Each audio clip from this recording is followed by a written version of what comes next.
হ্যাঁ, তোরা যদি কোনো নেশা করিস, সিগারেট খাইস, গুটখা খাইস, তাস খেলিস, চা খাইস, ফালতু যদি তোরা করিস, তাইলে এই জিনিসটা কিনে নিবে।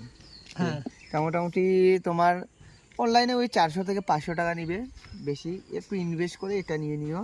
হ্যাঁ তারপরে তুমি প্রতিদিন একটা অ্যামাউন্ট রাখবা।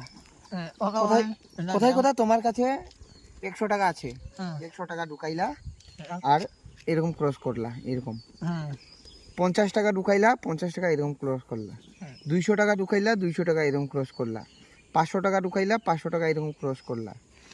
তোমার যদি সবটাই ক্রস হয়ে গেল, প্রায় এগুলা সব ক্রস হয়ে গেল, এগুলা যদি ক্রস হয়ে যায় তোমার সবটাই, তাইলে ভেবে নিও সবটা যদি ক্রস হইলো, তাইলে ওইখানে 1 লাখ টাকা তোমার সেভিংস হয়ে গেছে। এটা সব থেকে ভালো একটা জিনিস, হ্যাঁ, ছেলে পেলেদের জন্য হ্যাঁ। যারা নেশা করে। বিশেষ করে উদাহরণের জন্য বলতেছি, এখানে বিশাল আছে,